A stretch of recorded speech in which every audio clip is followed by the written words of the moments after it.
léegi fecckat yeeg footballkat yi la ñuy gën a roy que leneen mais soo seetaanee Cheikh Mahi Niass xam ne tey du référence moom tumurankewul ci réew mi. ah absolument et puis bon xëy na man dama am benn chance mooy ñun dañu yor benn syndicat boo xam ñëpp xam nañ ko.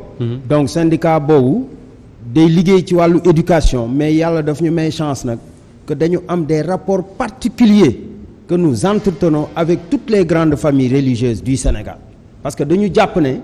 alors ñun ñi sax yàgg nañ ko dégg que souvent bu crise amee boo seetloo alors yàgg nañ dem ci famille religieuse yooyu pour wax leen lan moo fi xew bañ ci intervenir yàlla nag moo dogal que.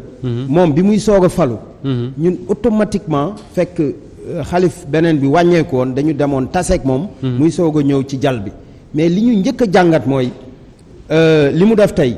lu ñu mënoon xaar la ñi ko xam boog cursusam parce que bu dee xam nga ne moom docteur la en philosophie am na ñu bëri xamuñu loolu donc kooku dafa nekk nit koo nga xam ne maanaam jamono moom daf ko xam ba pare xam leneen maanaam nitu zahir la ak baatin kon kooku day doon koo nga xam ne tey dafay jouer carrément son rôle de médiateur son rôle de régulateur social te loolu moom moo waral tey que su defee lii nga xam ne dafa jaar rek ci ay tànk maanaam Baye Niass parce que ñëpp xam nañ ne tey Baye Niass moom moo doon leader bu nga xam tey boo doon natt dayoom mën nañu wax ne boo ko nattee Sénégal xëy na di nga juum parce que dafa rëy ba peut-être dans les plus grands pays comme le Nigeria tey mën nañ la wax ne là-bas y a des millions de Nigérians yu nga xam ne seen lépp fii la ci wàllu diine te loolu Baye Niass moo ko def donc jëm ci wàllu àddina ñu jàpp ne kon crise boobu dafa yàgg d'abord parce que man su may rappelé wu Darfour man j'ai eu la chance une fois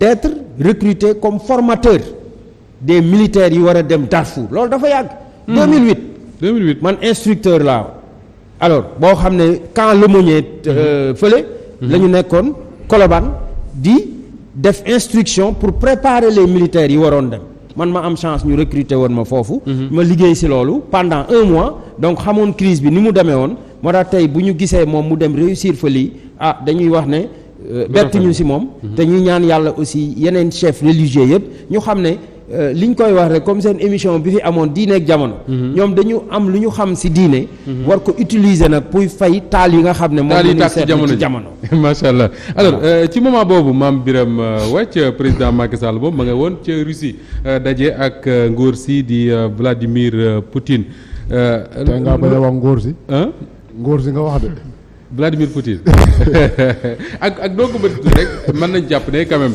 le président Macky Sall réussite diplomatique la quand même moom mi nga xam ne moo fa demoon ci kaddu Afrique. waaw mun nga ko tuddee noonu mais man jàppewu moo ko noonu. te damay def un peu la différence entre li Cheikh Mahi Niass doxi woon fële au Darfour. ak taxawaayu président Macky Sall. fële sa Russie. luy différence bi. damay def différence bi bu ñu mënee wax ne sëñ Mahi Niass taxawal na Sénégal yëkkati na sunu drapeau. ba tey jii nii ñëpp mën a wax ne te du lu bettee sax parce que effectivement comme nu ko kii waxee. Cheikh Ibrahima Niass mi nga xamante ne nii moo fondé tarixa boobu. dimension weesu na Sénégal. yaakaar naa ne ay taalibeem bu ñu ko doon natt en nombre. extérieur la ñuy ëppee ko fii. donc c'est tout à fait normal un intellectuel nekk Cheikh Mahi Niass ba pare xam lu bari ci diine gi am crédibilité bu demee foofu nit ñi déglu ko. mais man dama am benn inquiétude bu ma ci am Moustapha. muy lan parce que bu ñu nee Cheikh Mahi Niass dem na réconcilier ay tribus yoo xamante ne nii. dem nañu sax bay xeex. génne ay ngànnaay. oui Sénégal yëpp ndamoo ko. tey bu ñu dellusee Sénégal.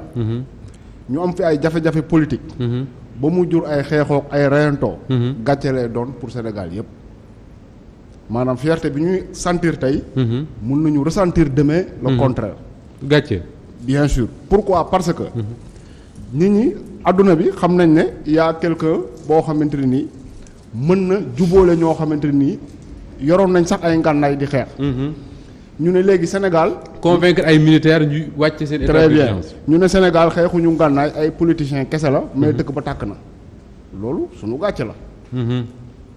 donc moo wax ne xëy na lële c'est une crise boo xamante ne nii depuis des années mu ngi perdurer mais tamit Sénégal ni dëkk bi di doxee nii suñu moytuwul dinañ dem ba soxla ñun tamit ñu ñuy jubóole. soxla ku mel ne Maye Niass sol dàllam. voilà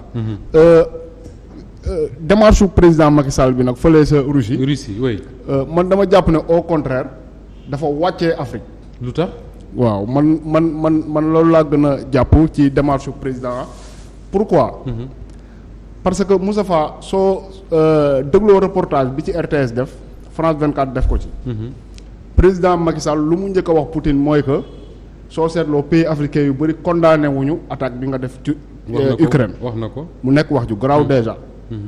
ensuite président waxul ne jeexal leen xeex bi président lu mu wax mooy seen xeex bi kat bu continuer ñun Afrique dootuñu lekk.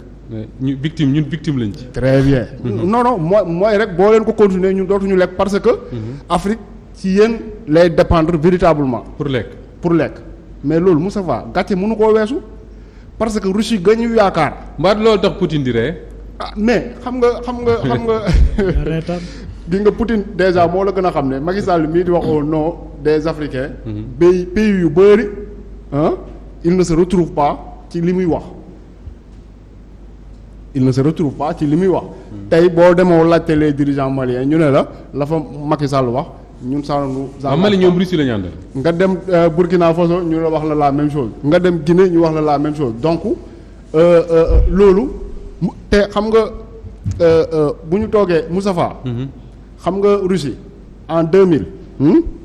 en 2000 36 millions de tonnes de blé la ñu bay. 36 millions. Wow. En 2000. bi année bi Poutine di ñëw parce que Poutine il est arrivé au pouvoir le 1er janvier 2000.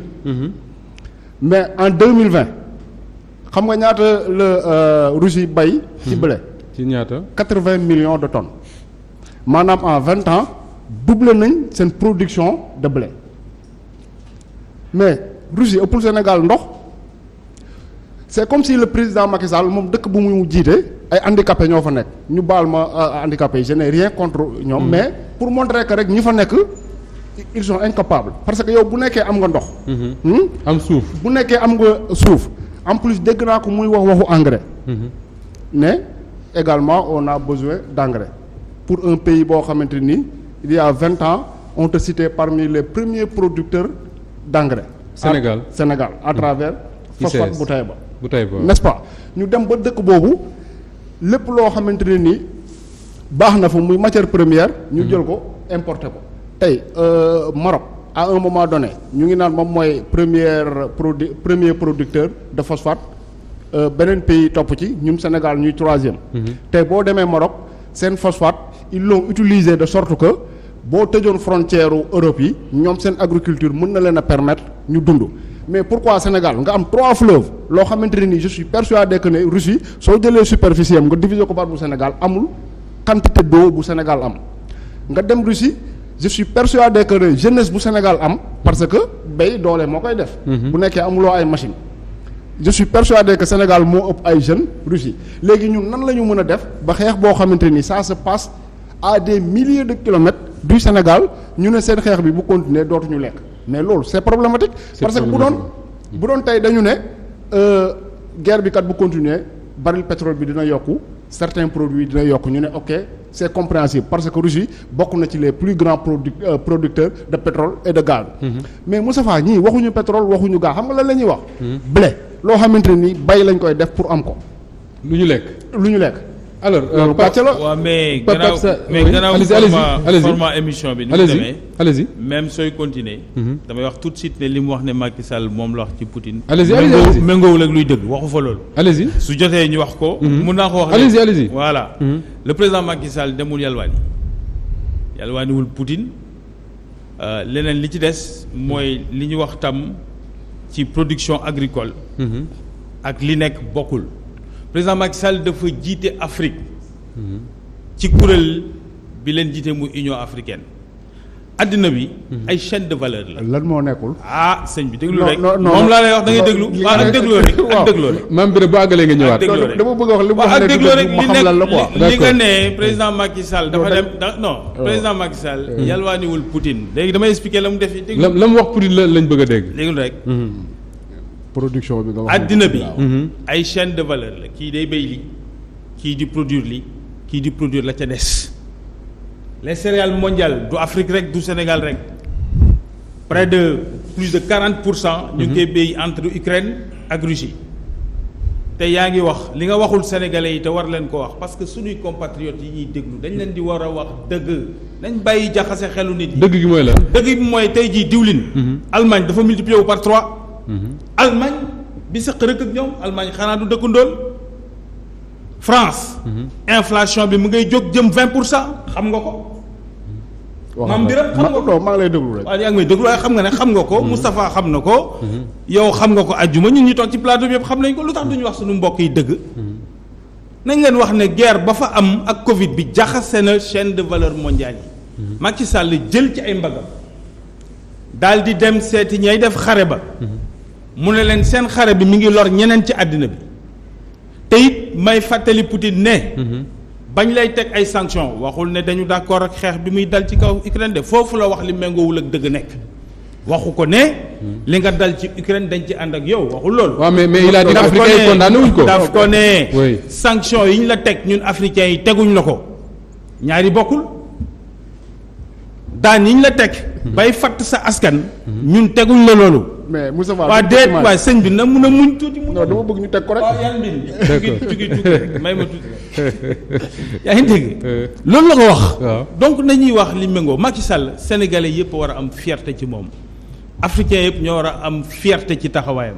ndax deful lu dul def li nga xam ne mooy rôle bi ñu ko sant ngay wax ne Russie dafa multiplier sa production de blé daf ko def par 2 en 20 ans mais en 10 ans.